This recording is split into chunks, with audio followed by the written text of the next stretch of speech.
नमस्कार, खबर बिहार देख रहे हैं आप। मैं हूं आपके साथ ऐश्वर्या दुबे और बुलेटिन की शुरुआत करेंगे बड़ी खबरों के साथ। नीट यूजी पेपर लीक को जांच कर रही आर्थिक अपराध इकाई को नेशनल टेस्टिंग एजेंसी ने 7 लड़कियों समेत 11 अभ्यर्थियों का डिटेल भेज दिया है।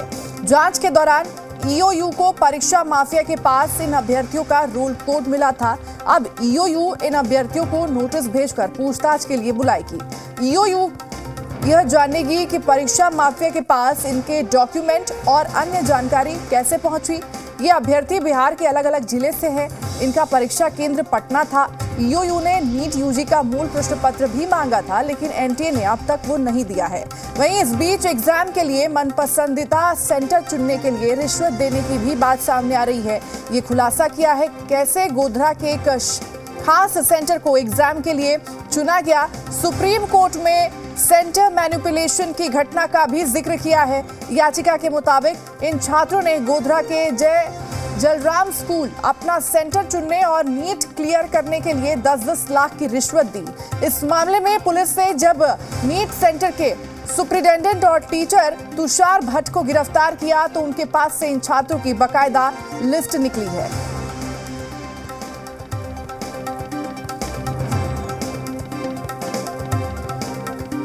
तो एनटीए ने आपको बता दें कि ईओयू को 11 अभ्यर्थियों का यहां पर डिटेल भेज दिया है, लेकिन इस बीच आपको बता दें कि एनटीए की तरफ से प्रश्न पत्र भी मांगा गया ताकि जांच को आगे बढ़ाया जा सके। असली प्रश्न पत्र जो है उसको में यहां पर मिलाया जा सके, लेकिन इस बीच एनटीए ने ये प्रश्न पत्र यहां पर नहीं दिया है। और अब ज्यादा जानकारी के साथ जी मीडिया संवाददाता प्रशांत हमारे साथ जुड़ चुके हैं। प्रशांत जी का यहां पर रुक करते हैं। प्रशांत जी, ये पूरे मामले का खुलासा आखिर कैसे हुआ, सेंटर सेटिंग यहां पर कैसे हुई, ये मुख्य सवाल यहां पर उठता है।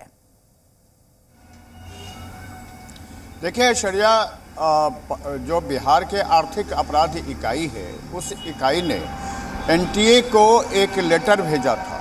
उस लेटर में कई सवाल थे। जैसे उसमें पूछा गया था, जो छापेमारी के दौरान जो लोग गिरफ्तार किए गए थे इसमें पटना में, जिसमें 13 लोग थे, और समझिए कि 13 में 4 छात्र थे, बाकी माफिया थे, और इसके अलावा कुछ परिजन भी गिरफ्तार किए गए थे।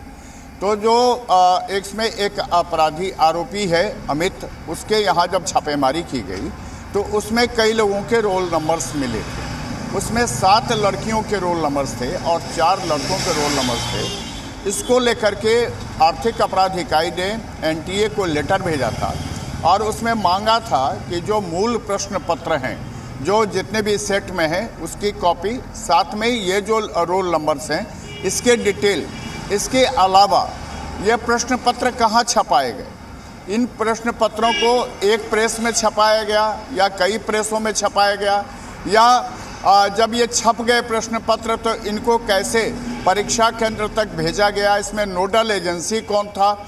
इसके अलावा इसमें पूछा कि जो बिहार जब ये प्रश्न पत्र आया तो इसमें बिहार में किसको नोडल एजेंसी बनाया गया, कहाँ प्रश्न पत्र रखा गया और कैसे सब जगह भेजा गया, इसकी जानकारी दीजिए। लेकिन एनटीए ने आधे अधूरी जानकारी दी है।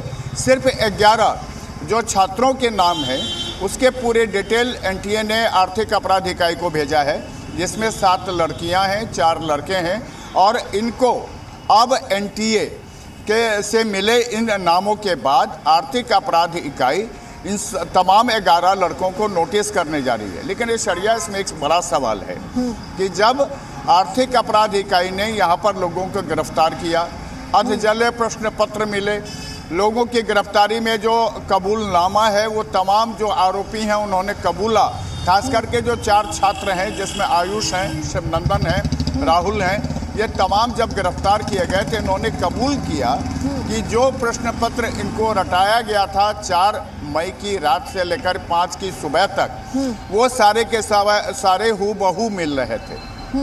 तो ऐसे में एनटीए एस्केप कर रहा है और अभी तक आर्थिक अपराध इकाई को जो प्रश्न पत्र के जितने सेट थे वो सेट तक नहीं दिए गए। अब रही बात कि सेंटर मैनेज करने के बाद, तो आप समझ लीजिए कि ये जो 11 छात्र जिनके नाम एनटीए ने भेजे हैं, ये सब के सब पटना में परीक्षार्थी रहे हैं।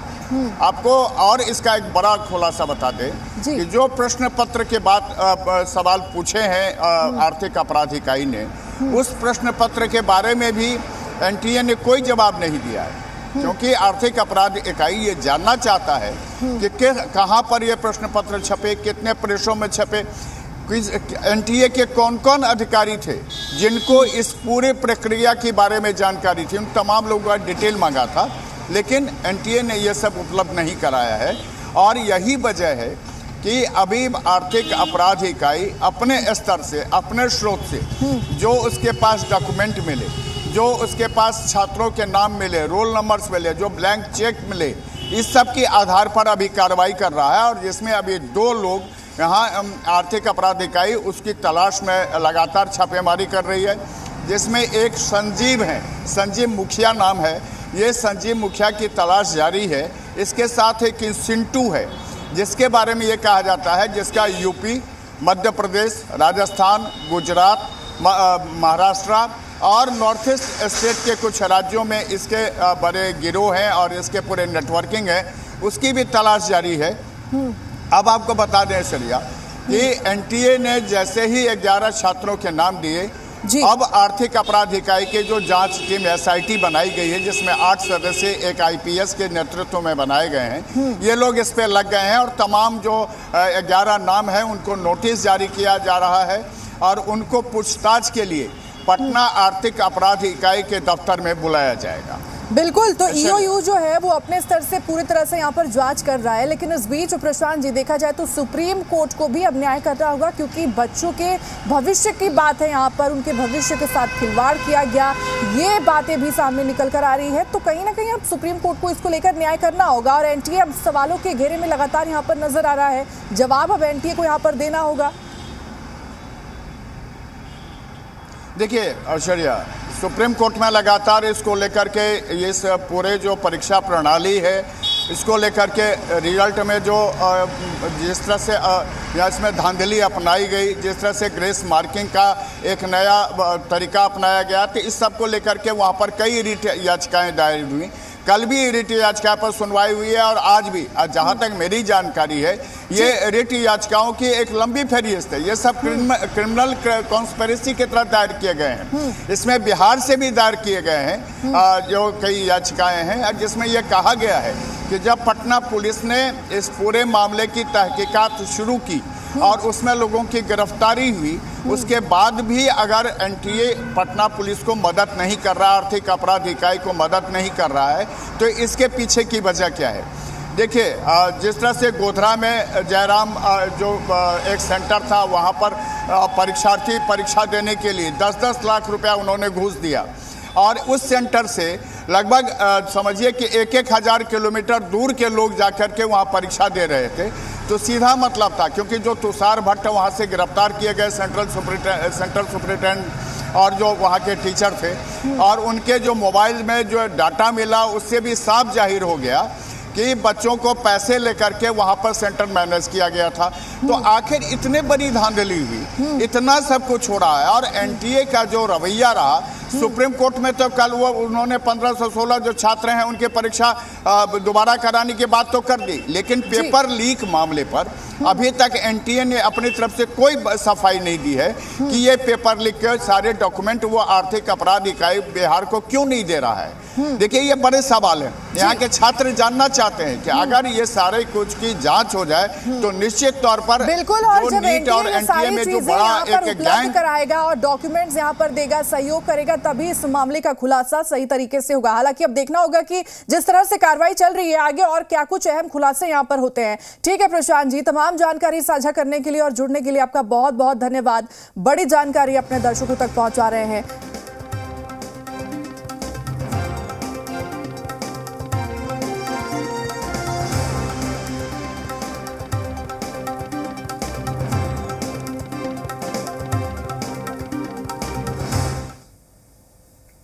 इस बीच एक बड़ी खबर आपको दे दें, आज नीतीश कैबिनेट की अहम